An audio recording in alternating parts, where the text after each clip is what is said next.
wireless headphones. That'll be $200. I'll use my Capital One Quicksilver card. Now that's a hit. You used the Capital One Quicksilver card, which makes you the hero of every purchase. With Quicksilver, you earn unlimited 1.5% cash back on every purchase everywhere. I wanted running music, but unlimited 1.5% cash back is pretty heroic. Good instincts. Every hero needs a theme song. The Capital One Quicksilver card. What's in your wallet? Terms apply. See CapitalOne.com for details. Get Macy's lowest prices of the season on everything you need for spring. Like 50 to 60% off suits, blazers, and pants from his favorite designers. Buy more, save more during the Great Shoe Sale. Get 40% off 2 or more pairs, 30% off 1 pair. And get 30 to 70% off fine jewelry during our Diamond Sale. Plus, download the free Macy's app today for even more lowest prices of the season. Savings off sale and clearance prices, exclusions apply. Do you like wrestling trivia? Then check out the 5-Star Match Game, the Pro Wrestling Quiz Show. I'm Joe Gagney, and every episode, I grill 3 contestants with 5 rounds of power-packed wrestling trivia. We have over 30 evergreen episodes in the archives covering WWE, AEW, Japan, Mexico, and much, much, much, much more. Play along at home and check it out today. Hello everyone, my name is Taylor. And I'm Kelly. And we are the co-hosts of Jumping Bomb Audio, the podcast all about Joshi Pro Wrestling here on the Voices of Wrestling Podcast Network. Every other Monday, we are with you talking about the biggest news in Joshi, along with show reviews, previews, and much, much more. So if you're new to Joshi or you've been a longtime fan, this is the show for you. We've got something for everyone here. So check us out, Jumping Bomb Audio. Hello there, friends. I hope you're not missing us too badly, but while you wait for some new episodes coming soon, we should be back in the next week with a new Rain Takers on Patreon, a new PWG on Patreon, and sometime next week with the No Surrender 2005 episode of You've Got to Be Kidding Me. But while you're waiting, we know you're sitting there desperately being like, I have nothing to listen to, Garrett. So here is our first episode of our Global Force Wrestling series from Patreon for free for you to listen to tide you over until next week. If you enjoy this, you can go to patreon.com/kiddingme or tnhchat.com where you can listen to this entire series, our entire Monday Night War series, our entire series of Rain Takers, our entire PWG series so far, our entire Ring Cat King series, and all the other stuff we have there, including watch-alongs, drafts, show notes, star ratings, all the fun stuff. tnhchat.com, patreon.com/kiddingme. So we'll be back next week with the new episode of the main show. See you then.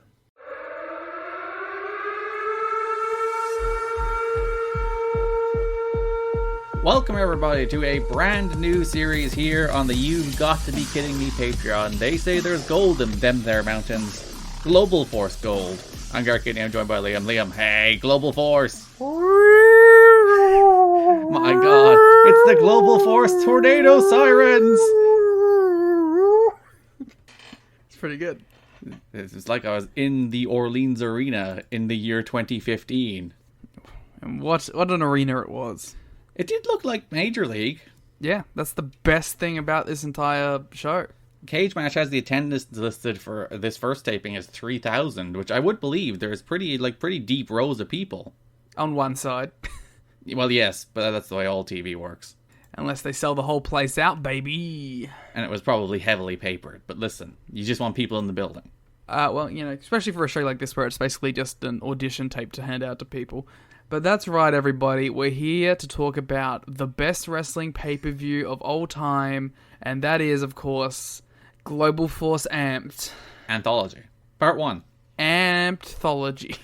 So if you don't know much about Global Force Wrestling, in 2015, Jeff Jarrett started his own company again. He started Global Force Wrestling, and the idea was that he was going to tape all these shows and sell them, and he never did. So he taped over multiple tapings, 16 episodes of television that never went anywhere, never aired anywhere until 2017 when he returned to TNA and then struck up a deal that they would air as part of the One Night Only series, and they aired in a very, very strange fashion where each episode of Amped Anthology was 4 episodes of Amped just smushed together to be one pay-per-view.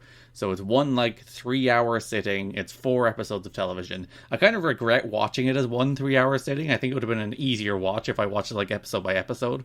Yeah, I did it all in one sitting as well, and by the time the 3rd episode came around, I was just upset, and I was like, I could just stop and watch the rest of it tomorrow. But I didn't. But before we get into Amped properly, Liam, how are you? I'm fine. It's been a while since we've actually recorded anything. It's been over 3 weeks. Is it? Yeah, because we had the anniversary show, and the last thing we did was the most recent episode of Rain Takers. Well, gosh damn. No, I'm fine. How are you? I'm doing pretty good. My brother got married. Congratulations. I have a lot of COVID symptoms, but never got COVID. It's very annoying. You just got to take one of the real tests. They'll probably say that you have it. I took 4 of the PCR tests, and they keep saying negative. And I'm like, God damn it, why do I feel so low energy and have a scratchy throat? You had to go out in public. It's just a regular freaking cold, isn't it? Ugh. I know. Who wants regular colds nowadays? At least get the spicy one. TNA turned 20, which I'm sure you were very excited about. I was hooting and hollering about it. Did you watch Slammiversary? No. Did you at least watch America's Most Wanted come out? No. Did you actually not watch AMW? No.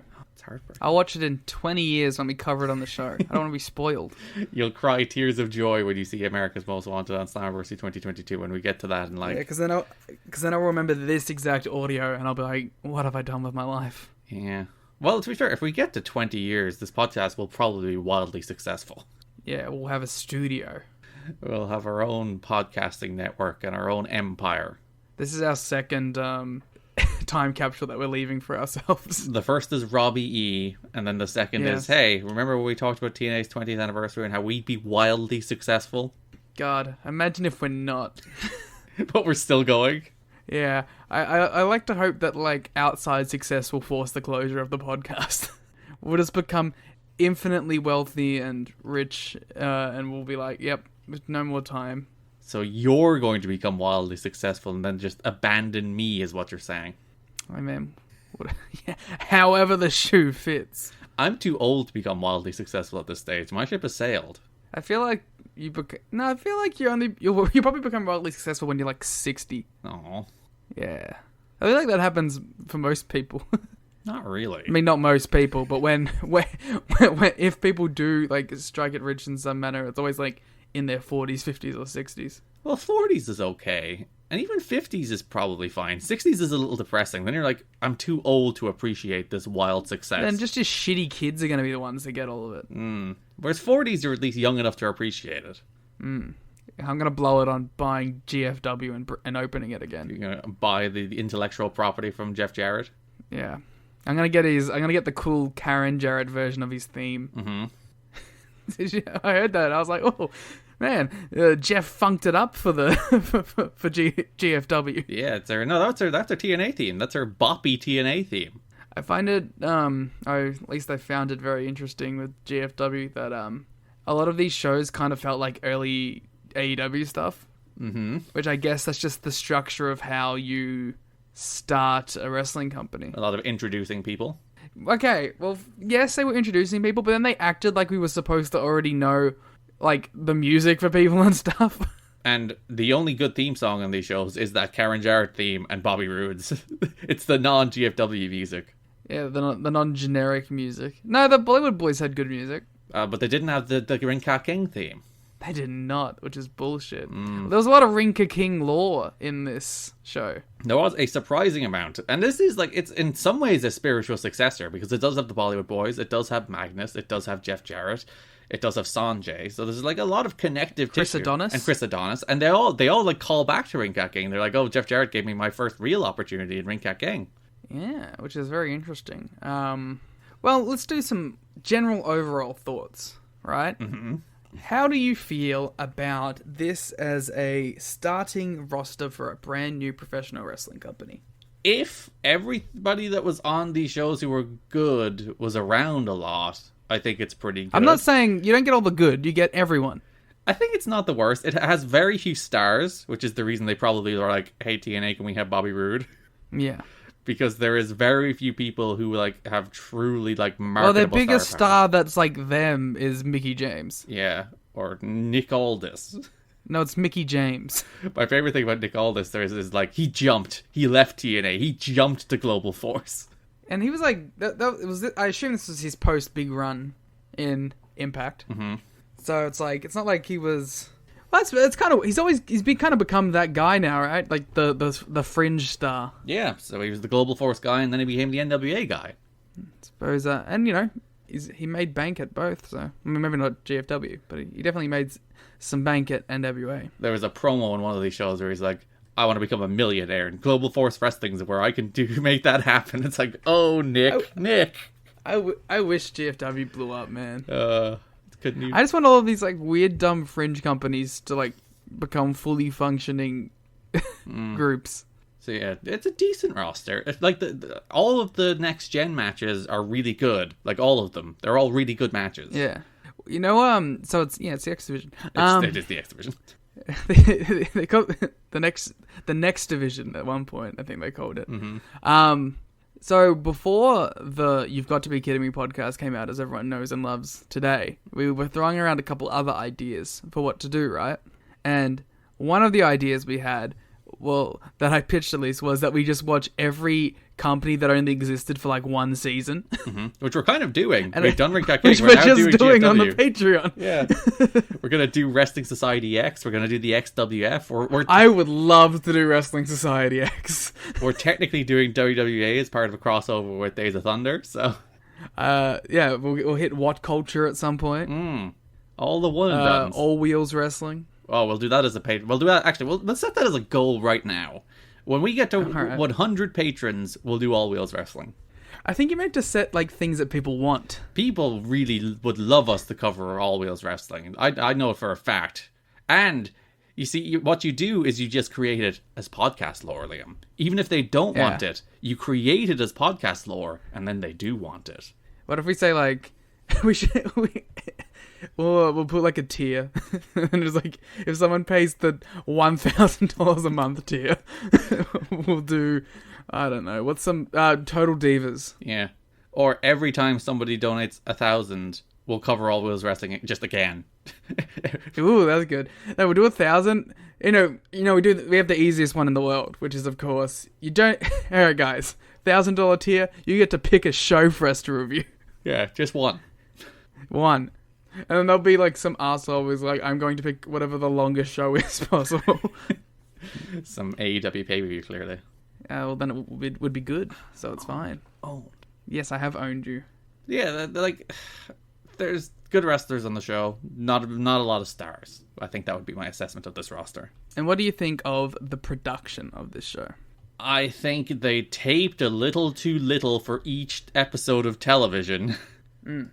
But the things I don't know if they like even planned these out. I think they just taped a bunch of matches and angles. Yeah. And then we're just like, we're going to fill whatever we need to with backstage stuff. Because there's 2 matches on each show, an opener and a main event. And then the entire middle of the show is just features and video packages. Some of which are pretty good. Some of which go for 10 minutes straight. When you do have like 10, 15 minutes straight of video packages on 2 of these episodes. Like there's middle of the show angles on a couple of them. So at least they filled the show out with those. Yeah, those ones annoyed me more. I preferred when they at least had a match in between them. When they had just an angle in between them, it felt offensive to me because it felt like I was still watching one of the goddamn packages. Especially when one of those angles involves Karen Jarrett. Which I laughed. I laughed so hard. The co-founder, Liam, of Global Force Wrestling. Which, as soon as I saw that, I was like, oh, she's going to be a part of this. She's the co-founder? Yeah, you can be a silent co-founder. Have you not realized that Stephanie McMahon invented women's wrestling in the WWE, and now Karen Jarrett has invented women's wrestling in the Global Force Wrestling? Well, she was here to make sure that the women got their fair shot. I like the way they go on about, like, oh, this is the place where women will get their fair equal opportunity, but also their tournament is shorter than all the other tournaments. And they're on the 3rd episode. And there's no women's matches on the first 2 or the 4th episode. Yeah. I mean, clearly, coming out of this, I'm devastated that Jeff Jarrett has won again and has returned to the WWF in a way of power, position of power, because I would have loved if GFW became the number 3. That would have been my dream. He could poach Nick Aldis back. Yeah, who would probably actually be like a bigger star for him now. Billy should have just got Jeff to run the NWA at this stage. Yeah, but like I don't like the NWA presentation. But it's a Jeff company then, though. Yeah, but I want GFW back. I kind of love GFW. I don't know why. Like, I think I just have an affinity for a company that looks like a TEW company. It's the lime green ropes. That's what's really winning you over. It is the lime green ropes. I love the Monster Energy drink ropes. Imagine if they had got the sponsorship. The ring apron with your Monster Energy, and the ropes change color depending on what Monster Energy drink is being plugged that month. Yeah, I kind of love. I love it. I love the presentation. I love the fluorescent green everywhere. I love the logos. I love the stupid commentary team. I love the stupid logos. I just kind of love it. At least I won't have to drag you kicking and screaming to watch the rest of these, clearly. No, I'm actually excited to watch these. The thing about, like, if I had my way, Garrett, as the sick pervert I am, yes, I would have a wrestling company having a flagship show every day of the week. Oh, no. And I am truly devastated that, like, we don't have, like... I mean, you know, I won't watch 2 of them, because, like, Raw and SmackDown are 2 of them. But, like, I'd have Raw and SmackDown on Monday and Friday. I'd have Dynamite Wednesday. ROH would be Thursday. And GFWM would be Tuesday. Impact on Saturday. And they would all be the same level. And you just have your big 1 or 2 hour wrestling show every single week. Yes, that's what I every want. Single day, sorry. You are the content of content fiends. I love content. And the best like 6 months of my life were when NXT, Ring of Honor, and TNA were on the same day. And Lucha Underground for a while. Yeah, and I dedicated that. I knew that because that was the wrestling day. And I'd sit down and I'd watch every show. Big 2015 and I TNA miss fan. it. I miss it. All those shows still air for the most part. You could still probably... Actually, no, 2 of them don't. Well, that's why I'm very excited about Ring of Honor returning. They're only going to be like I want monthly that show shows. to be weekly very quickly. But like, I want them to be like... I want them all to be like GFW level. I want them all in these big buildings. And that's because, you know, as we've seen from the podcast, I love Major League Wrestling. I love wrestling that looks big and feels big. Which is like why, you know... There is a wrestling show every day of the fucking week, but like not what I want. Yes. I want a Dynamite every day of the week. Well, you see, wrestling's not popular enough for that. I want 10,000 people in a seat every day of the week. And like different people's visions of professional wrestling playing out every day of the week. Yeah. And I want my vision to be one of them. Yes. So fucking subscribe. So we can DPW this and make our own mark company. Yeah, I want DPW to be like a leading contender. I want them to get television. I want everyone to succeed and get as big as possible. I want wrestling to be the like dominant form of entertainment. I want wrestling to be the #1 most viewed thing on television every day of the week. Liam's plan for Wrestling World. Of course, none of them will be doing more than 1 million viewers at a time, but I'll still take it. I want people to represent their companies like sports teams, but they're all like equal level. No, sick of these people who represent their companies like sports teams.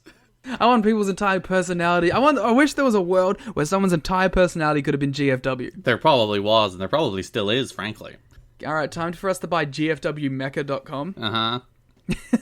Clearly it's you that's the GFW guy now. I tried to change my username to Global Force Wrestling. I actually checked when I saw the handle on screen. It's like, what is that account now? It's just somebody's holding the name. Yeah, I tried to change my name to Global Force Gold. Oh, does someone have that too? Yes, someone has Global Force Gold. It's very upsetting. But I really wanted it. But yeah, that's my vision for professional wrestling, and I truly wish that was the reality in which we lived. I like that your vision for professional wrestling is that there is 7 very large wrestling companies. That's just it. One that can air 1 day a week. But they're all different. Oh, they can air twice a week. I just probably won't watch them beyond the flagship shows. So, episode 1 opened with like a video package hyping up GFW. They were like, this isn't... I actually thought it was a pretty good GFW thing. And I like, I assume like this wasn't the original plan, but I appreciated the fuck you TNA at the start. Mm-hmm. That was a real nice touch. I don't know. I think the anti-TNA thing was pretty much a plan until Jarrett had to go to TNA cap in hand to get some stars for a show. And they still did it. Yeah, I was going to say, like, they would have to have approval to use their logos and shit. Because this was taped in, I think it's August 2015, the first taping. Jeff Jarrett would have returned to TNA at Slammiversary that year in June, so he was on good terms with TNA.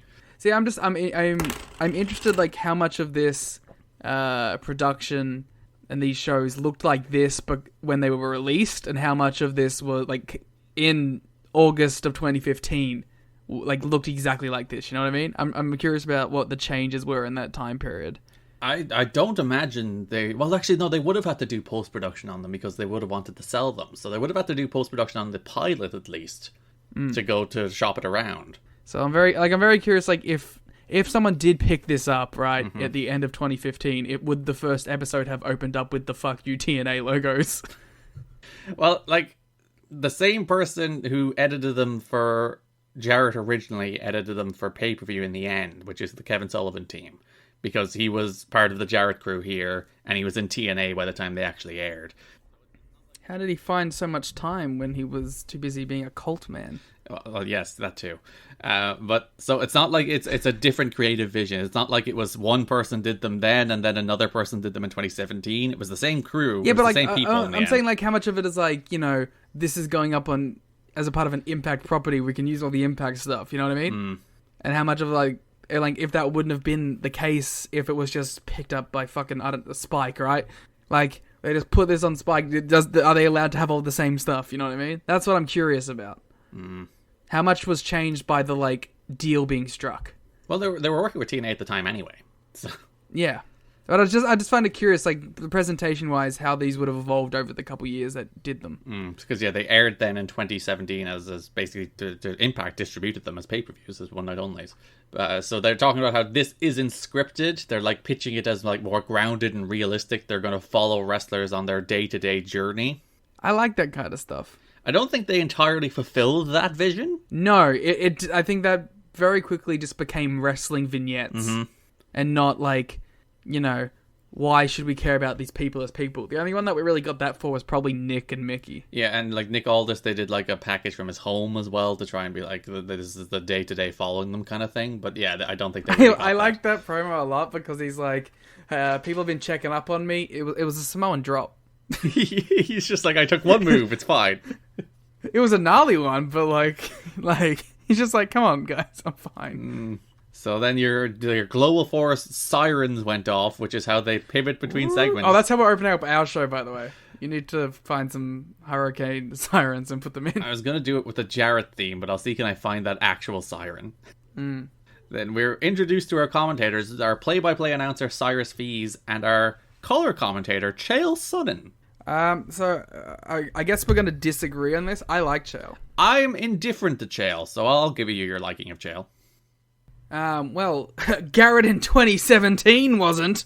Oh, what did I say? Oh, this is fun, because I don't even remember that I reviewed this show, and Liam was like, oh, I have your review in front of me.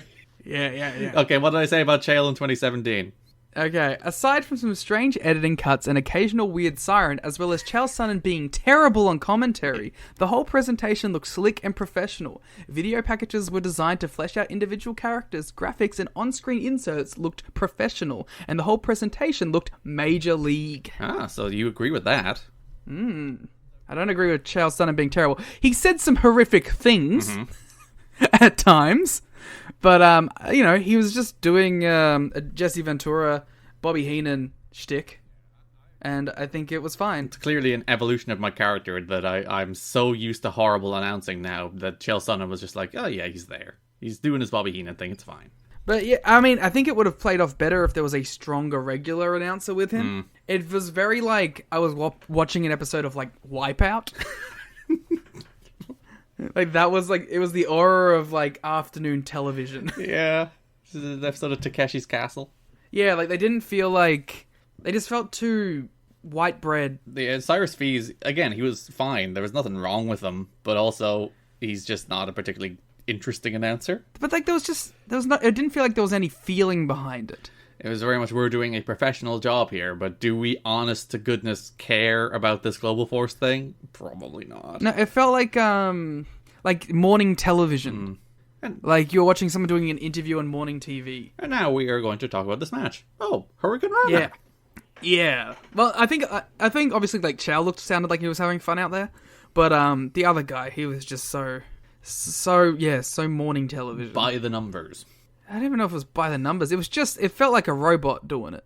Like there was no feeling. So GFW used a 6-sided ring. Good. I wish someone would bring it back. Impact would have been using a 6-sided ring at the time, but sure. I mean now, 2022. And they refer to their fans as the Amped Army. Yes, the Amped Army. Sure. They've hashtag joined the Force and become part of the Amped Army.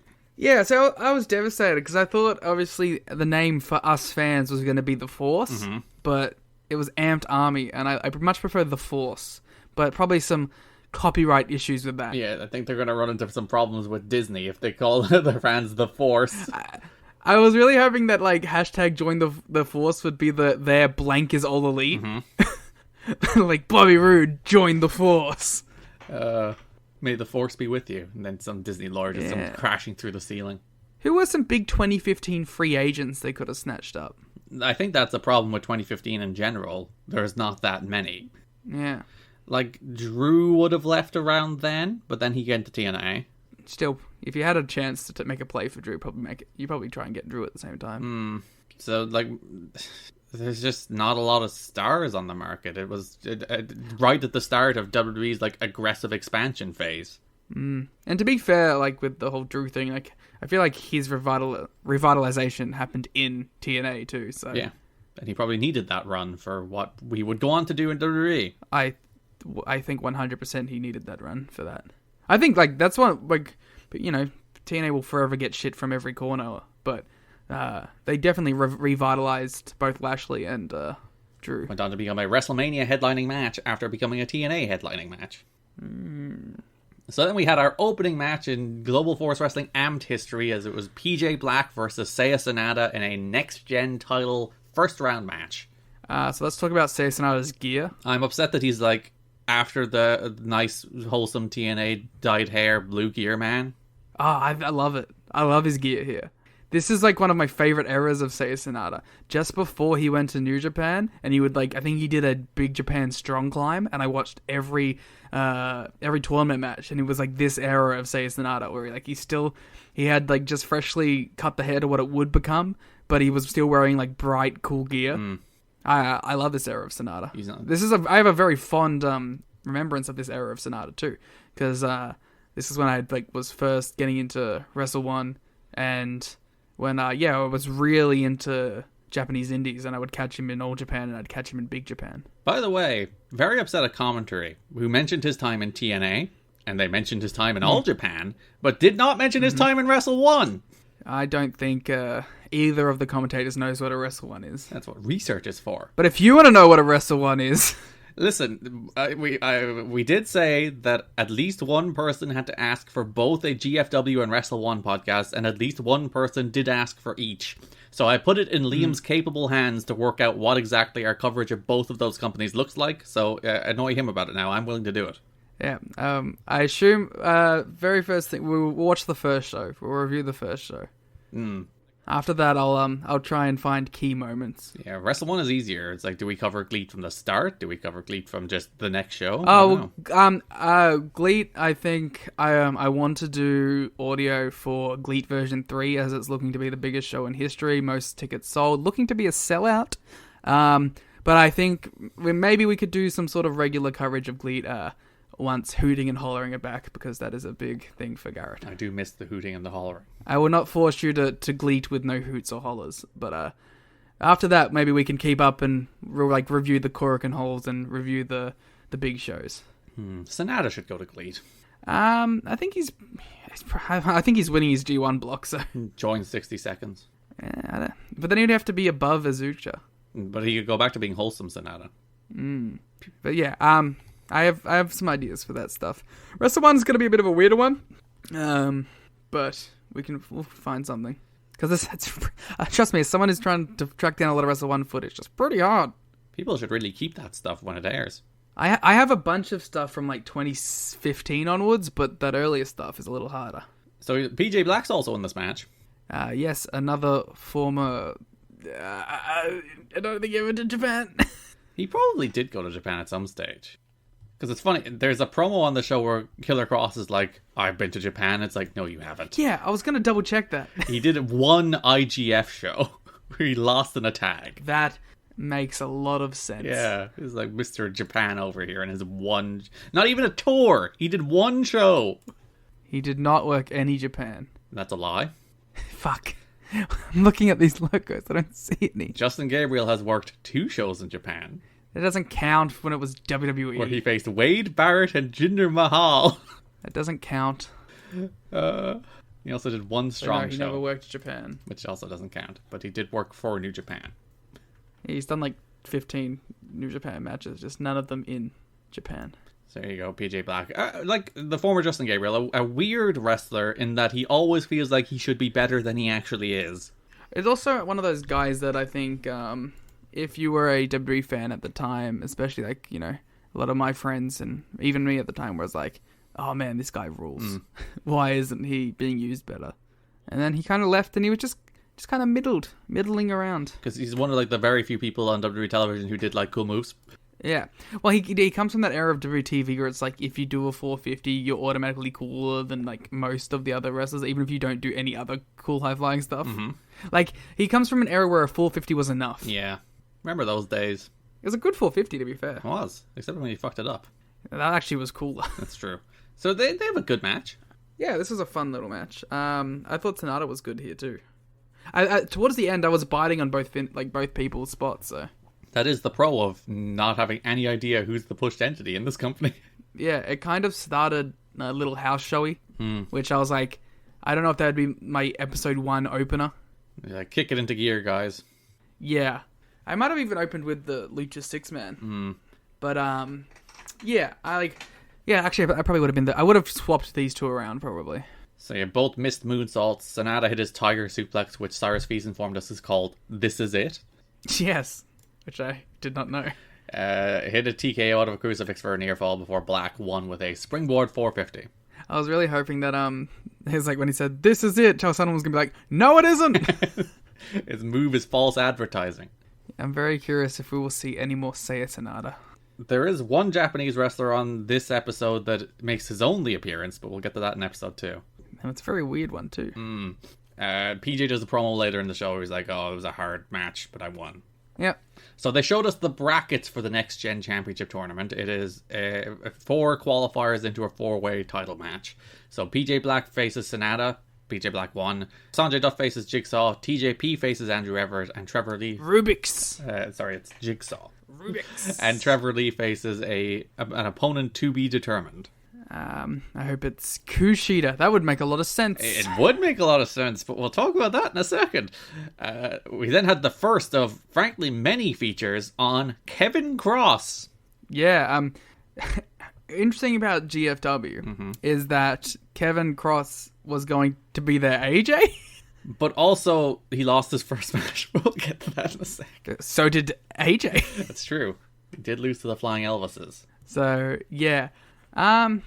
It's like you see Kevin Kross like at this point and so early. It's like you get why people were like, we should get him. You know what I mean? Because he's only a year in here, and he does have presence, and he is okay, and he has a look. But also, I don't think he ever got better than this.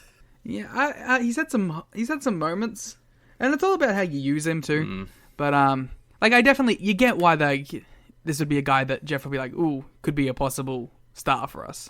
And honestly, like in the Bobby Roode match, I was like, he's working a very different style to the style he works now, and I kind of like it more. Well, you see, every company that ever booked him eventually worked out that like his level is upper mid-card roadblock for the guy you're actually pushing. And I don't think he ever saw himself as that. I mean, fair play if you think you're above that. And to be fair, Triple H did book him above that, but also he was bad in that role, so... But also, I think you could have booked him at that level while also using him better and not putting him in like 30-minute matches with Keith Lee. So Kevin Kross, he's not a killer yet. He has not yet killed a man, so he's just Kevin. He is just Kevin Kross, which is so weird to hear now. After Carrion and Killer. Carry on, my Kevin son. Great. He informs us of all of his nicknames. He is the Toll Man. Bad. Because he takes time off your career, you see, Liam. But I thought because you had to pay the toll. He is the Herald of Doomsday. That's one we will see in many a year to come. And the most vicious shooter in professional wrestling. I mean, come on. But like, I don't... No, you shouldn't call yourself a shooter. He's gonna shoot on all the Global Force stars. But Garrett, what does that mean about everyone else who fights? They're not good fighters. I thought I meant that everyone else was doing fake wrestling. They are merely cooperating. So, pew, pew, pew. He tells us he was voted Rookie of the Year in his opening year, which I don't think was the Dave Meltzer Award. No, it definitely wasn't. He probably won some sort of Rookie of the Year. It was the Future Stars of Wrestling, the FSW, the promotion in Vegas. Yeah. See, like, and like this being based out of Vegas for these tapings, you can see why they were like, all right, let's give him a go. And then he was like, oh, I've been to Europe, I've been to Japan, which is where it's like, have you? And that's where I checked where he had his single IGF match. And there you go. Who was his IGF match against? I don't know. I didn't recognize the names. It was a tag match. He lost. I mean, like, yeah, I don't know, man. I get it. Do I love, like, the guy as a wrestler, like, personally? Not really, but, like, I get it. I've always thought he's a good look and a good presence.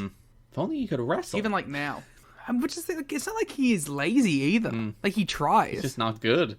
But, like, he honestly, he does everything right. You think, like, he would just... It just doesn't click for him, I guess. So there's a very important timeline note we have to make about this show. Ooh. When this show was taped in August of 2015, Bobby Roode was a TNA wrestling star. When this show aired in 2017, Bobby Roode was an NXT star. Yep. So the point of this next segment is that Bobby Roode is an invading force coming into Global Force Wrestling. And if you watch during the entrance, they don't actually entirely specify what company he's coming from. So they cut out that segment in 2017, that just Bobby Roode's entrance. And like there's the YouTube title of like, what's Bobby Roode doing invading? To present it as if the NXT star Bobby Roode had jumped to Global Force Wrestling. Yeah, so it's very funny. And I had seen that video many a time and been very confused by it. I don't know. It's fine. Love a bit of like just sneaky false advertising. You gotta appreciate it. There's an art to it. But like, are they really gaining anything from that? You know? No, they're just making themselves look small. I just think it's funny more than anything. I'm glad it happened. So Roode comes out and he says he does not belong here because he's a TNA wrestling guy. And then he says the words, "Always have been, and sure as well, always will be." I probably thought he was at the time. This is a lot of fun because when he's coming out, he's like acting like he's going to be the babyface ace of the company. And then and you think that what puts that across too is that Chael Sonnen's burying him the whole time. So you think, oh yeah, this guy's going to be like a huge babyface. And he comes in and he's like, this place is shit. And you're like, oh shit, what a swerve. You would have thought, because this aired as essentially a TNA and Impact property, you would have thought it's like, let's take out the line where the guy who left says he will always be a TNA wrestling guy. I don't know why. I think you leave that. Yeah, Roode runs down all of GFW. He's like, oh, I'm a great wrestler. I've won all these titles. And then look at all these people that I've held the title longer than, the TNA title longer than, including Jeff Jarrett. So again, to go back to the timeline, this was taped in August of 2015 when after Jarrett returned to TNA. So Roode was mad about Jarrett winning the King of the Mountain match at Slammiversary, and that's why he's shown up to Global Force Wrestling. Cool. Jarrett took something from them, so he's going to take something from Jarrett. The GFW Global Championship. The most prestigious prize in the history of our sport. The Global Force Wrestling Global Championship.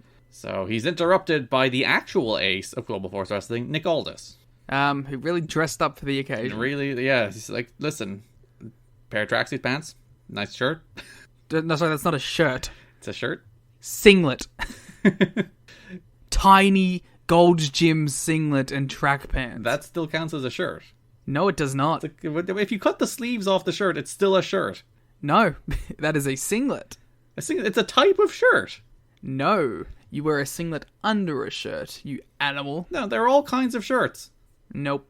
And what was most jarring about it is, like, after being, like, Nick Aldis NWA suit guy for, like, the last 5 years. Seeing him look like a fucking slob here. He's the put-together, fancy, high society guy. Even, like, in the British Invasion, that was kind of their shtick, even if he never really wore clothes. But here, he's just wandering out in his freaking gym clothes. Did a workout, showed up to Global Force Wrestling. Looking jacked, though. There was a very good line in the main event where he's facing Congo Kong, and Chael Sonnen's like, oh, Congo Kong clearly working out here. Nick Aldis, he's not putting effort into this at all. I like, in the build up to the Congo Kong match, and Nick Aldis is like, Congo Kong, he definitely has a physique. Mm-hmm. He's just like, that's the best he could come up with. And he clearly didn't sound confident when he was saying what he was saying. So Aldis says he respects Roode. He does a cheap Vegas pop. He says all these people have joined the Force. Just like me. Damn, they just like me for real. Then Aldis says, unlike Roode's boss, they all have respect for the business. Yeah, fuck you, Dixie. To which the crowd then chants, Dixie sucks. Yeah, so keeping the Jeff Jarrett tradition of making your first show all about someone else. Are you the decision maker in your company? Consider this. For the first time in decades, there's a better option for a corporate card and spend management platform. Meet Ramp, the only corporate card and spend management system designed to help you spend less money so you can make more. Most corporate credit cards offer points as incentives, but those points amount to less than their worth in real cash value. Ramp's business cards offer you cash back, real money in your pocket. Plus, you control who spends what with each vendor. And Ramp's software collects and verifies receipts automatically, which means you'll stop wasteful spending and close your books in hours instead of days. Businesses that use Ramp add up to 3.5% to their bottom line the first year. If you're a decision maker, adding Ramp could be one of the best decisions you've ever made. And now get $250 when you join Ramp. Just go to ramp.com/today. Ramp.com/today. ramp.com/today. Cards issued by Sutton Bank and Celtic Bank, members FDIC. Terms and conditions apply. With one of the best savings rates in America, banking with Capital One is the easiest decision in the history of decisions. Even easier than choosing Slash to be in your band. Next up for lead guitar. You're in. Cool. Yep, even easier than that. And with no fees or minimums on checking and savings accounts, is it even a decision? That's banking reimagined. What's in your wallet? Terms apply. See CapitalOne.com/bank for details. Capital One N.A. member FDIC. So, how does it feel when you play Roll Up to Win with Tim Hortons? Buy a hot or cold beverage using the Tim's app and find out. Roll in the app for a chance to win prizes ranging from free coffee and donuts to a Universal Orlando resort vacation or a sweet car. Oh, don't forget the TV. And this year, every roll is a shot at a $1,000 daily giveaway drawing for two $500 prizes. Roll up to win and get treated by Tim's. No purchase necessary. Account registration required. 50 U.S. and D.C. 18 plus. Entered by 4/2/23. See rules at rolluptowin.com for free entry and full details. Void in Florida and where prohibited. You cannot possibly make a wrestling company about anything other than things that have happened in other wrestling companies. No. Probably would have been better to have, like, Roode beat up Aldis post-main event or something. Like, have Aldis and Kong go in the main event and then do this. Then you have, like, the big shocking debut instead of he just... Yeah, and you close it on it and not, like, the second segment. And not him just, like, walking out with a microphone with, like, the tacit approval of GFW. Yeah. So Congo Kong comes out, he lays out Aldis with a Samoan drop that Roode locks Aldis in the crossface. Yep. After, like, doing like a oh, I'm a good guy, maybe? No. So that sets up our defining rivalry of Global Force Wrestling, Bobby Roode and Nick Aldis. Well, we don't know that's going to be the defining rivalry. It's true, it could be anything. We haven't seen barely a thing yet. So we have another GFW hype video hyping up all the many things they believe in that randomly had shots of JR and Mick Foley. Don't know why. Because this company's going to be a big deal. All these big stars are on board with the Force. If they had Jim Ross on this, it might have, like, worked. Or Mick Foley. Or both, yeah. If Mick Foley was, like, the on-air authority figure for Global Force. What if the commentary team was Mick Foley and Jim Ross? Wasn't that an actual SmackDown commentary team? Probably at some point. In, like, 2008? Probably at some point. So then, straight out of the Jeff Jarrett playbook, our main event was a lucha main event, 6-man tag. With some real names in here. Yeah, Bestia 666, Blood Eagle, and Shamu Jr. faced Mysterioso Jr., Zocre, and Phoenix there, the Los Luchas. Did you unmask Shamu Jr. in your review? Did I? I don't remember. Tell me. Mysterioso Jr., Phoenix Star, and Zocre defeats Beasta 666, Blood Eagle, and Steve Payne. Oh, maybe I did then. Yeah, and then you didn't mention it, like, at all. I'm just, like, exposing gimmicks and pulling masks off, just casually. Yeah. So one of these team I know really well. I assume it's the Los Luchas and Mysterioso Jr. Mysterioso Jr., of course, New Japan Strong fame. A constant, I think a member of Stray Dog Army. Nice. And Los Luchas, I've seen a billion Los Luchas matches in my life. From PWG days. Must be noted, the team of Mysterioso Jr. and Los Luchas came out to the eventual Alberto El Patron TNA theme. Was that a good theme? I forgot. No, it's not. I hate it. CCCC. They did a nice little Flippy Boy main event. It was fun. Yeah, they just did flips. Yeah, I would have made this the opener. Chael Sonnen talked about how he loves his Flippy Boys. It's like, I love when they incorporate gymnastics into wrestling. I adore it. It doesn't sound like he does. Doesn't sound entirely sincere, but that's what he said. Chael Sonnen just sounds like Dan Lambert's on commentary. Should talk about all the titles he has at home. He couldn't talk very long. God, Los Luchas won with a moonsault across the knees. I actually don't remember who they pinned. Say it was Steve Payne. Yeah, Steve Payne. Sorry, you got pinned. And that's the end. That's the end of the episode. Yeah, we ended the episode with a feature on all the things that are going to happen this season on Global Force Wrestling. A lot of these video packages just had the ends of matches in them. Listen, you want a big tease. Nothing else happens in these shows other than the finishes. Yeah, but don't spoil them. That brings us to episode 2 as we recap everything that happened last week and then hype up our two big stuff, hype up our big match tonight, which is Kevin, against Bobby Roode in the... It's not actually a tournament match, it's a global title tournament qualifier to get into the tournament. But then we open with Kushida versus Virgil Flynn. Who the fuck is Virgil Flynn? He's a local Vegas guy who passed away in 2018 from a stroke. Oh no, not Virgil Flynn. I always get very sad when we do all these shows and I'm like, oh, what's Virgil? Oh. Yeah, that's sad. Virgil Flynn was an interesting fella on this show. Honestly, his match wasn't bad. Yeah, I thought that they had a good match here where Kushida was obviously, he's freaking Kushida. They did a feature beforehand where Flynn was like, I think Kushida's not taking me seriously. He's not scouting me. And then Kushida's like, I'm one of the best of the Super Juniors. I'm like the best wrestler. Yeah, he's like, everything about it is he goes like, I won the best of the Super Juniors and the IWGP Championship belt is my favorite thing. Yeah. That was his promo. I really love Virgil Flynn's line where he's like, I've seen a bunch of Kushida matches. Has Kushida ever seen one Virgil Flynn match? He probably hasn't. No, that's a great line. Would you like to hear some snippy 2017, Garrett? Oh, sure. Despite being repeatedly called a newbie and being discussed as being more inexperienced than Kushida, a graphic earlier in the show showed that Finn had 11 years of experience to Kushida's 9. Oh, I didn't even notice that here. Yeah, good call, Garrett. Good. There is a note I will make about some of the on-screen graphics and what they're presenting information about later, particularly in the Nick Aldis Congo Kong match, and the potential height difference that was suggested between these two men versus reality. But yes, clearly Virgil Flynn's actually the experienced veteran pro here. Yeah, this match was fun. It was decent, but Virgil Flynn he just looks so shindy. Yeah, and you're in there with Kushida, one of the smoothest, best technical wrestlers in the world. I'm not even saying in ring that he looked that blown out by it. Just his gear and his presentation and he's skinny and it just didn't look TV. But that's kind of the character as well, though, to be fair. Yeah. That he is this inexperienced guy. He's not. But then I'm just going to root for Kushida, because Kushida's cooler. Yeah, they worked a decent little match. Kushida worked over the arm, eventually pinned him, or submitted him with his arm gimmick. Fucking Virgil Flynn got a lot. Well, you see why, because, one, this is Kushida's only match, and two, the point is that Flynn is supposed to be so impressive here that he's put in the tournament. So, I do think they just about got there with that. Yeah. They did have some New Japan footage during Kushida's video. He did come out with the IWGP Junior Heavyweight title, but he did not come out to his New Japan music, which was very upsetting. Yeah, well, you're right. The reason that happened is the New Japan footage they got was just some B-Block Best of the Super Junior YouTube video that they cut in. Ripped right off of YouTube and put into the show. Yes. It even had, like, the closed captions on, if you look closely. Yeah, that's some real, like, Liam doing some editing shit there.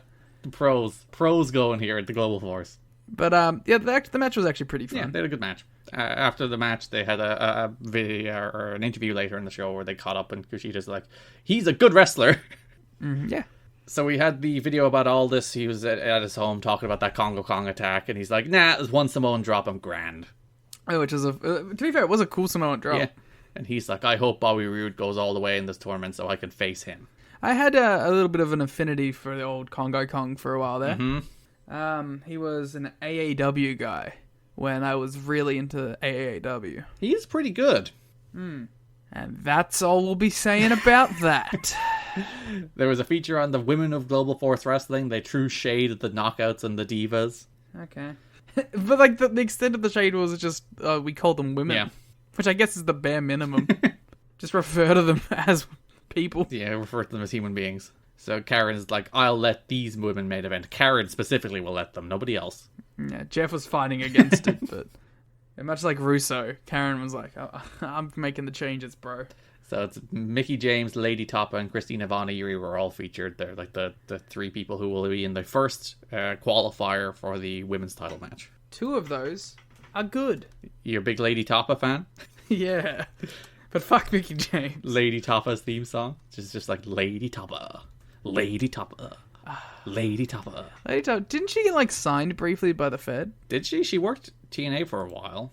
I know that she was like around TNA for a while, but I think she eventually got like signed for a minute, but then like never actually wrestled. Or maybe I'm thinking of Alpha Female. You're thinking of Mahabali Shira? She also appeared for All Elite Wrestling in November 3rd, 2020. Oh, who'd she wrestle? She wrestled Kaylin King in a losing effort on AEW Dark. Oh, if you're losing to Kaylin King, that's not going great. I actually do remember that. Lady Toppa. Lady Toppa. Also, something that blew my mind away was when I was watching a random Ryzen show in 2017, and she fought Reina and lost. Aww. Reina's cool though, so it's fine. Lady Toppa's doing a lot of losing. Yeah, well, step up to King Reina. So we had a feature about Kevin Kross. He's looking mean. Yeah. He's a big MMA boy just beating people up. Yeah. He didn't do much of that in his match. No, he didn't. We had the first of what will become many features about Chris Mordetsky. So you're pushing this Chris Mordetsky feature number one guy. I still think it's Kevin Kross. I don't know, because there's 3 weeks in a row where they air Chris Masters vignettes. Yeah, but Kevin Kross got like 2 a week. They were shorter, but he got like 2 a week. But at least they were like building up to a match that Kross was having on this show. Like, Chris Masters versus Brian Myers is currently, as of this episode, 4 weeks away, and they're still doing a bunch of Chris Masters videos. Yeah, they're building up to the big match. I hope Brian Myers wins. If only there wasn't some sort of vignette that would have shown him losing. So Chris Masters was like, I was known as a body guy, but I wanted to be known as a wrestler. And he's like, I was getting there when I was in WWE, but then they fired me. Poor guy. Which is the general like consensus about old Chris. Like as soon as it was finally starting to click for him, they booted him. There was that very famous promo where Triple H mocked him for losing his size because they stopped using steroids. But unlike Triple H, who has been clean his entire career. It's the cleanest of wrestlers. So they showed us the brackets for the GFW Tag Team Tournament. It's the Bollywood Boys versus the Akbars, Los Luchas versus Reno Scum, Mysterioso and somebody, Cielo, don't know who that is, versus Tees and Sleaze, and the Bullet Club versus Killer Elite Squad. Foot life. Some big stars in that last match. Maybe they should have put them on some of these episodes. No, they would have to have been there. That's true. So speaking of that tournament, we had a feature on the Bollywood Boys. They showed some ECCCW footage. They showed photos of the Bollywood Boys with Edge and Brett, and then of course talked about Ring Ka King. Ring Ka King. And then we had our main event. After weeks of building up Killer Kross as the best shooter in pro wrestling, Bobby Roode just tapped him out to a crossface. I love that so much. That Kross for his just entire career, You couldn't at least, like, just pin him. But you couldn't have given him, like, a couple matches before Roode beats him? Like, put him in the tournament, maybe make this a semi-final? Nah, we're going to send Kross out, the vicious shooter of professional wrestling, and Bobby Roode's just going to bitch him out to a Kross face? I guess they just wanted to, like, put him in there with an actual star to give him that association. But, like, this is the story of Kross's entire career. Even New Japan just did it, building him up again as a killer, and then Suzuki just beats him like a bitch. Yep. I love it. I absolutely love it. That this has been happening everywhere for Kross for his entire goddamn career. The only place that really kind of did it right was NXT. Paul's like, I love this guy. He's definitely a Paul guy. Hey, Paul's back in charge now. Maybe we'll see Kevin Kross in Rainbow NXT. Yeah, hopefully it's Kevin as well, and he plays a completely different character. He's not the killer moody man anymore. He's playing like an NXT 2.0 character. Yeah, he's like he's a motocross rider. Yeah. He's the new dirt bike kid. Chael Sonnen once they said that Bobby Roode's a 100-1 favorite, which that's not how that works, Chael. Mm-hmm. So yeah, Roode, like, the story of this match is that, like, Roode out-wrestled him. He threw his shoulder into the post, then worked his arm and just submitted him. That's the story of the match, that the most vicious shooter in wrestling was just outworked by Bobby Roode. Got outshot. Also, the transition where Kross did, like, the stack-up pin and then Roode transitioned into the crossface is very smooth. I like Kross, like, just being, like, a big, weird wrestler guy. It's fun. Then we closed the show with a promo from the Akbars. Yep. Where Jeff Jarrett loves nothing in the world more than a foreign heel. Yep. This brings us to episode 3 of Ring Ka King, again opening with a video recap and previewing Mickey versus Von Eerie versus Tappa, which is our main event. Mm-hmm. So some dude, later identified as Henry Maxwell, starts the show obnoxiously singing him. That's Maxwell Chicago, thank you very much. Who's Maxwell Chicago? Oh, Chicago indie legend. Is he? Notorious receiver of hate from VOW flagship. Oh. Maxwell Chicago. Why? Why do they hate him? Because they don't think he's very good. Well, I can see why. And there was a run where he was, like, on every show. And I recognized him immediately. So, yeah, he starts... Because I am a true pro wrestling fan. He starts singing America the Beautiful here before the Akbars come out and cut him off because they hate America. Which is like... Yeah, so, you know, they could have built this up by at least doing this on every other show.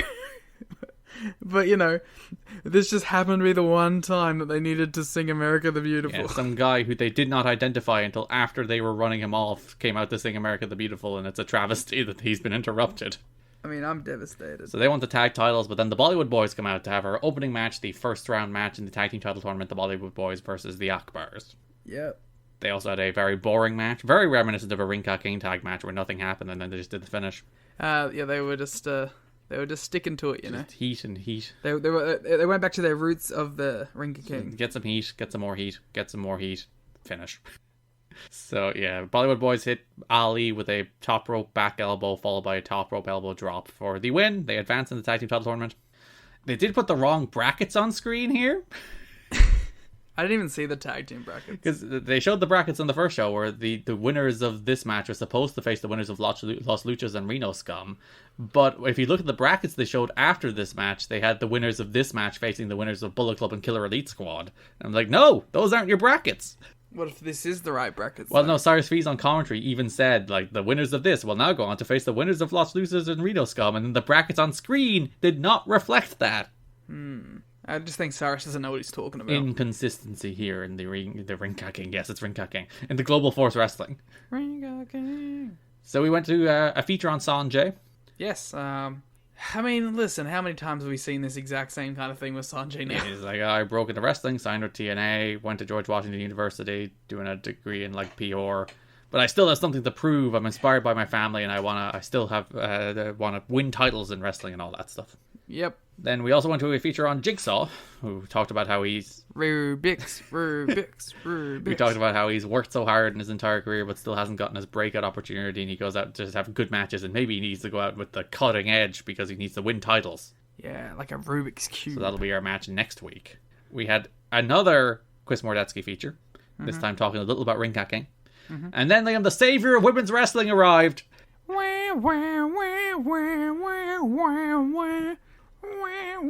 You gotta do the boom. Boom, boom, boom, boom, That wasn't it. boom, boom, boom, boom, boom, boom, boom, boom. Yeah, Karen Jarrett's here. Funny how like we see Karen before we see Jeff. Well, there in the coming up this season, there is like the Jeff Jarrett's confrontation with Bobby Roode. They do show a little bit of it, but yeah, Karen actually comes out to address the crowd before Jeff does. Do you think they thought it was Jeff? Like me?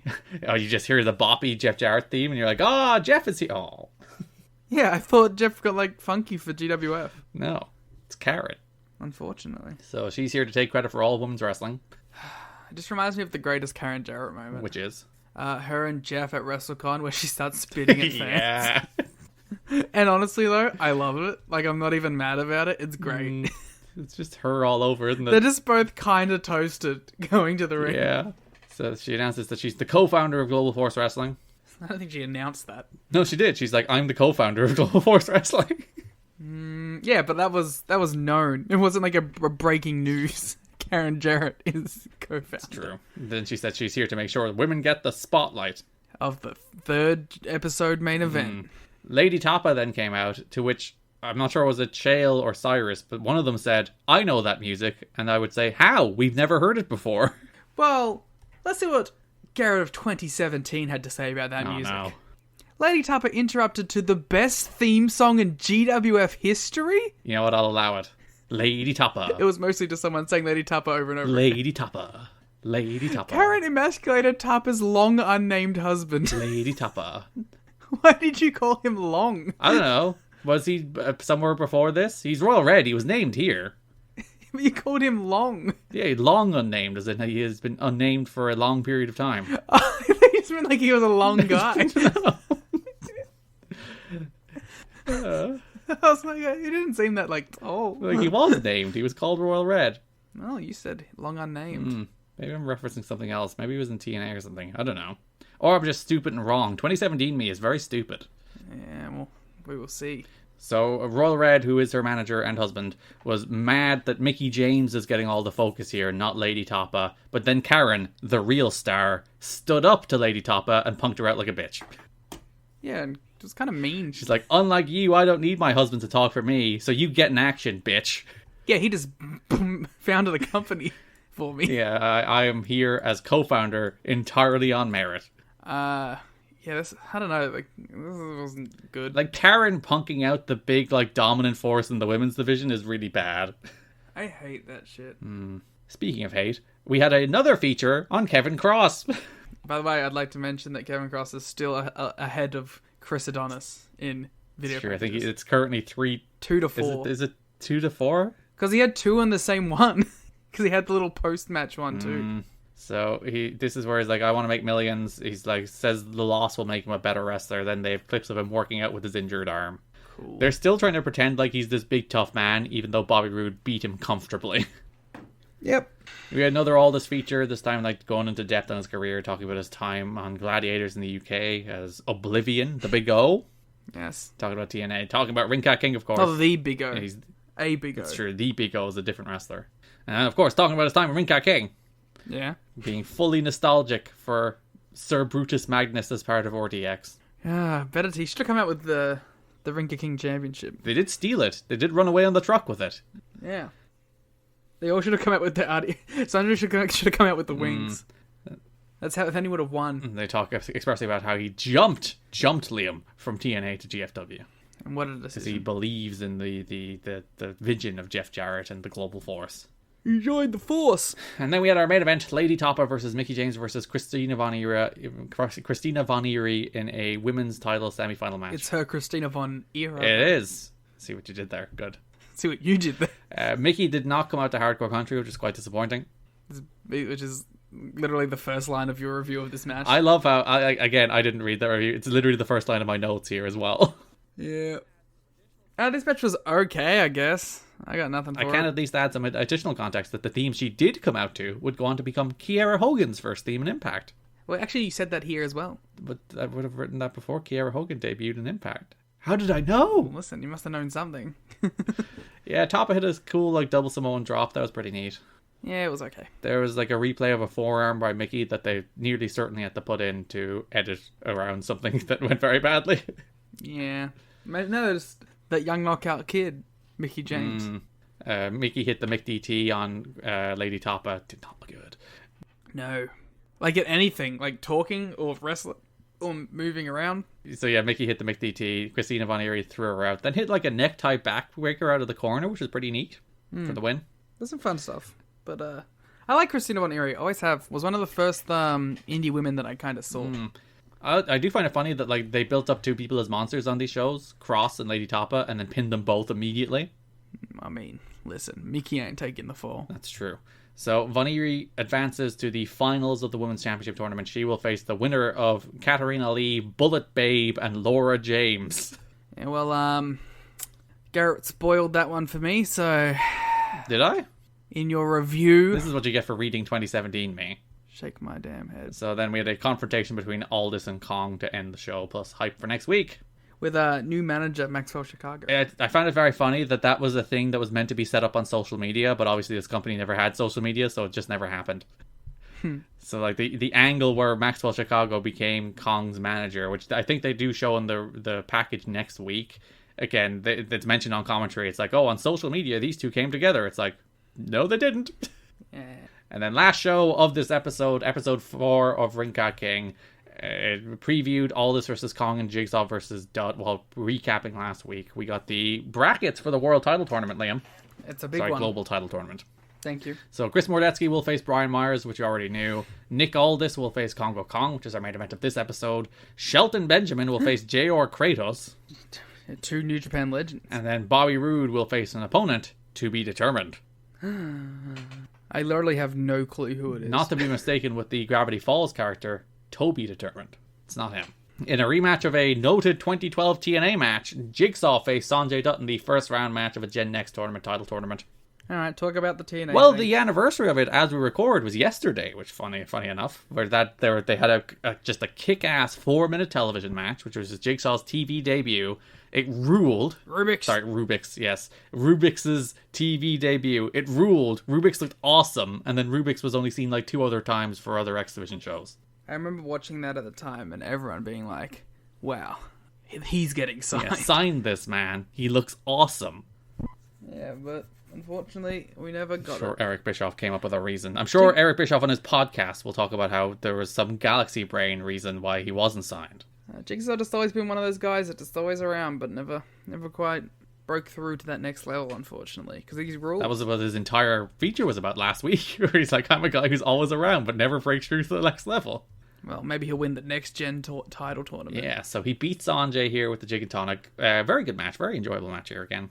Jigsaw rules. Like all of the Gen Next adjacent matches on this show. You had Kushida versus Virgil Flynn, you had Sonata against BJ Black, and you had this. All 3 matches, just very good, enjoyable matches. Well, sounds like something else I know. Not about weight limits, Liam. It's about age limits. Cyrus was talking about all the history Jigsaw and Sanjay had in CZW, to which Chael said, I remember that, of course. Angus reminded with, you didn't watch it. And then, which I must retort the one Cyrus and say, did you? I don't think he's a big CZW fan. Yeah, I think he went on cagematch.com. .de. Hey, maybe he was. Maybe he was on the CZW fan boards. That's where he... With one John Blood, who you can listen to talk about the 20 years of TNA history on the latest You've Got to Be Kidding Me episode. World class segue. Plug? That's a plug, that's not a segue. What was the segue into a plug? That's true. Later in the show, there was an interview with Jigsaw, shook hands with Sanjay. They're like, that's a great match. I'm so proud of you. What are your thoughts on this promo from Jigsaw? Thought it was fine. Oh, because 2017, Garrett, said Jigsaw delivered a comically bad Kalisto-level promo backstage. Again, have my standards dropped, or is it just I was being mean? Your standards have not dropped, considering how you talk about every other piece of modern professional wrestling. Like, I did not bump on that Jigsaw promo whatsoever here. I'm like, yeah, it's just a backstage promo. A comically bad Kalisto-level promo backstage post. God, that was mean of me. Even just to throw shade at Kalisto. I know that Kalisto promo is famously hideous, but... Good lucha things, woo. But yeah, God, 2017 me was mean. I actually did notice that because I did the top 50 matches in TNA history list for the 20th anniversary. which you can go look at voiceswrestling.com. But that was an updated version. Ben, we're just killing it with this. I know. That was an updated version of a list I wrote in 2017. I updated it for 22, and there was a bunch of stuff where I just took a bunch of shit out. It's like, ugh, stop it. Stop it.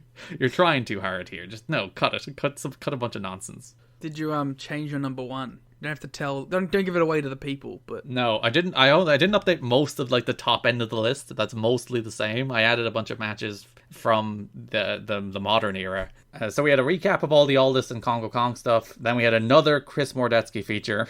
He's finally going to wrestle next week. It's him against Brian Myers. About time. He's one off tying up Kevin Kross. So Chael Sonnen was in the ring. He's doing a promo. I don't know why. Sure is. I forgot about this. Nothing really happened. He shouts at Phil Baroni at ringside. He hits some Scott Hall lines before he calls out Virgil Flynn. Yes. Chael informs him that Jeff Jarrett was so impressed by his match against Kushida that Virgil, despite losing, will be in the Next Gen tournament.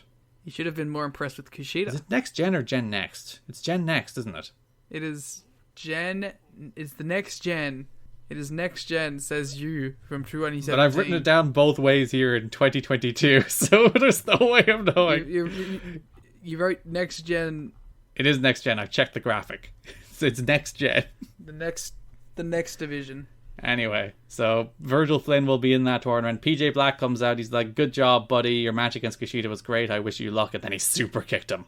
Yeah, it was a good super kick too. To which Cyrus Fee said on commentary, "Liam, you've got to be kidding me." Yeah, and we got he hit the line. That's the name of our podcast. It is. You may have heard of it. Buzz marketing it on Global Force Wrestling. Thank you, Jeff. We never got a Rinka King. You've got to be kidding me. It's very disappointing. If we had called our podcast "Boot to the Face, Baby," we would have been swimming in that SEO. We should have called our podcast "Boot to the Face, Baby." So we did a Brian Myers feature. He faces Chris Mordetsky next week. He pretended he was interested in GFW while under contract to WWE. Yes. Which is very nice of him to be like, "Oh, when Global Force started, I was still in WWE and I was really keeping up with Global Force." Yeah, I was really excited about it. I'm a big Brian Myers guy, so I'm always down for some Brian Myers. I found it interesting how he seemed like so much less comfortable doing this promo than he obviously does now. Yeah. Not like he had a ton of them in WWE. I would have thought him a guy who's okay doing character work, and like, no, he's kind of nervous here. It's kind of funny. I think it's because like it's not meant to be a character. It's meant to just be the guy, which is obviously something he has a lot more experience with now. And he's just being a babyface here, I guess. I think he's just being himself. And like he's probably used to being like a smarmy character, yeah. You know? As you could see on all of those Superstars matches. I'm not even throwing shade. Like, Superstars used to be the show I watched. And NXT Redemption. Seen those killer 8-minute Brian Myers matches. Brian Myers versus Trent Beretta. Brian Myers versus Tyson Kidd. Brian Myers versus Drew McIntyre. Brian Myers teaming up with Tyler Rex. The Tyler Rex era. Brian Myers teaming up with Lance Archer as the Gatecrashers. What a stable. What a group. What a team. I listen, I know my fucking Brian Myers fed stuff, alright? You clearly do. He was my guy. Did you know he teamed with Zack Ryder? No, I was unfamiliar with that run. I only came in once he grew the hair out and dressed like AJ Styles. You only know the Superstars era. Yeah, the good era. This Reno Scum feature, they talk about how they are who they are both in the ring and outside of the ring, and they'll face Los Luchas next week. Fair play to Reno Scum for being Reno Scum for like 7 years straight. Yeah, they've stuck to that act, no matter what. Yeah. Adam Thornstone, of course, having that one PWG match. Good for him. He's a good wrestler. Yeah. It was nice. It was a fun little match, but the crowd was really into him. And then our main event, Congo Kong versus Nick Aldis in a global title tournament first round match. Yeah, I thought it was alright. Yeah, the crowd were into it. The crowd got increasingly into it. As Aldis hit a superplex and the top rope elbow, Kong kicked out. The crowd was super into that. Kong missed the moonsault. Aldis hit the spine shaker, which is a bad move, but he won. How did you feel about Aldis' performance here, Garrett? I thought he was a pretty good, if a little bland, babyface. No, what did I say in 2017? You simply said Kong outshined him here. I would say that's probably true, because like the whole thing is the big dude did the moonsault, which is more impressive than anything Aldis did in the match. Though there was a moment where Kong tried to climb the ropes and they clearly edited it, but Kong fell over, but they left in the "you fucked up" chants. I mean, what are they going to do? Cut out the audio? Well, yes. Too hard. But here we are. Yeah, Aldis wins, Aldis advances. He should really stick to the Michinoku driver as the finish instead of the spine shaker. Mac Daddy Driver. And then next week we will have Los Luchas versus Reno Scum, a confrontation between Jeff Jarrett and Bobby Roode, and Brian Myers versus Chris Mordetsky. I'm excited. I did find it very funny that Congo Kong in the graphics earlier in the show was billed at 7 feet tall, whereas Nick Aldis was billed at 6'4". And if you look at them in the ring together right here, I don't think there is literally anything between them. Maybe even Aldis is slightly taller. Global Force heights. Can't trust them. And that is Global Force Amped Anthology Part 1. Well, Garrett, it's time for some final thoughts. I'll go on, read them to me. This is because nobody wrestled more than once. These 4 episodes smushed together worked surprisingly well as a package. Everything flowed pretty smoothly, each episode consisting of 2 matches and some video packages, or a promo made things breeze on by, even if episode 3 dragged a little. There were a bunch of really good matches, and they at least tried to establish characters. Would this have succeeded as a standalone TV show? It's tough to say. They had a tremendously interesting roster, mostly giving them the chance they needed to shine, but ultimately most of the characters fell flat, and most of the shows currently built around the early stages of multiple tournaments seem to lack story hooks to keep people coming back. Each episode would have been an easy, enjoyable watch, but likely little more than that. As a standalone package 2 years later though, this is honestly more than worth your time. The various matches feel unique, most of the wrestling was really fun, and the sheer novelty of it all, considering where all the people featured on this show 2 years later, is just a flat out fun watch. It's certainly miles better than the usual one night only muck. You know what? That's actually pretty good. I'm more or less right there. Yeah. And then you start talking about just horrible things, you know? That's always my wrap-ups. It's like, well, how is this wrestling show? Now let me tell you about the world. Yeah. Let me tell you about the Harris Brothers. Hey, stop it. It says it right after the muck. Then you go, the Harris Brothers were The muck, yeah. I'm consistent there. Yeah, there we go. That's 2017. We summed it up pretty well. Let's go to Garrett's About the Author. It's just like I write about TNA. It's not even true. I haven't updated that since like 2014. Writes about TNA for Voices of Wrestling, tweets about things on Twitter at twitter.com/GarrettKidney, does podcasts about things at soundcloud.com/TWSKK. Really update that podcast link. I was going to say, is that the podcast you do, huh? Cool. Yeah, as a TV show, would this have worked? I don't think so. I think the episodes would have been too boring. Yeah, they're not exactly hot fire shows, are they? As 45 minutes, they would have breezed on by. They would have been like easy watches every week, but would you have been like, this is appointment television? Absolutely not. Do you have any wrap-up thoughts on ring kicking? Yeah, God damn it, Global Force Wrestling. No. All right. I don't. Follow us on Twitter at TNA History Pod. Follow me on Twitter at Garrett Kidney. Follow Liam on Twitter at The Gleet Muta. Thanks for listening, man. Bye-bye. Wireless headphones. That'll be $200. I'll use my Capital One Quicksilver card. Now that's a hit. You used the Capital One Quicksilver card, which makes you the hero of every purchase. With Quicksilver, you earn unlimited 1.5% cash back on every purchase everywhere. I wanted running music, but unlimited 1.5% cash back is pretty heroic. Good instincts. Every hero needs a theme song. The Capital One Quicksilver card. What's in your wallet? Terms apply. See CapitalOne.com for details. It's spring cleaning time, and I am vacuuming everything this year, even the creepy attic. Why? Because I'm a Dunkin' Rewards member, so I get ahead by using my rewards as fuel, and fuel it does. And now you can get ahead too. Dunkin' Rewards members get a $3 medium cold brew every day all month long, like the new caramel chocolate cold brew. Not a member? Join on the Dunkin' app. Dunkin' Rewards. Save them, stack them, use them how you want. America runs on Dunkin'. Limit 1 per member per day. Additional charges and terms may apply. Participation may vary. Limited time offer.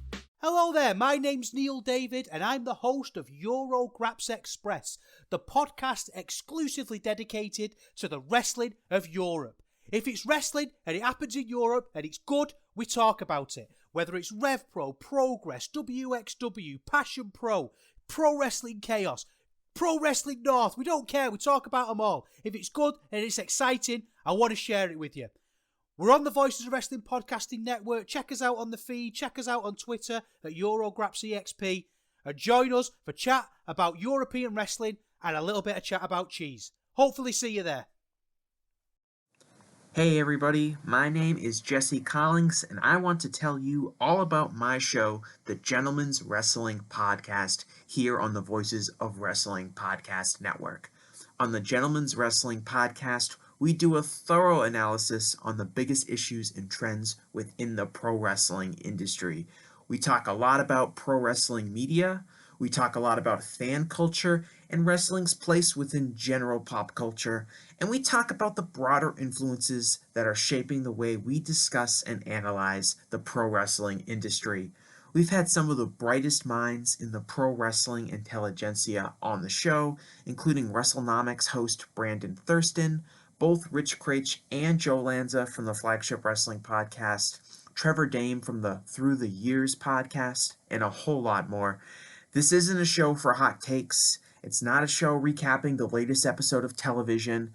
This is a show focusing on the biggest topics in pro wrestling and doing a deep dive on the real stories behind the surface level analysis you might find elsewhere. The Gentleman's Wrestling Podcast is available wherever you get your podcasts, and we'd really appreciate it if you gave us a try. Thanks.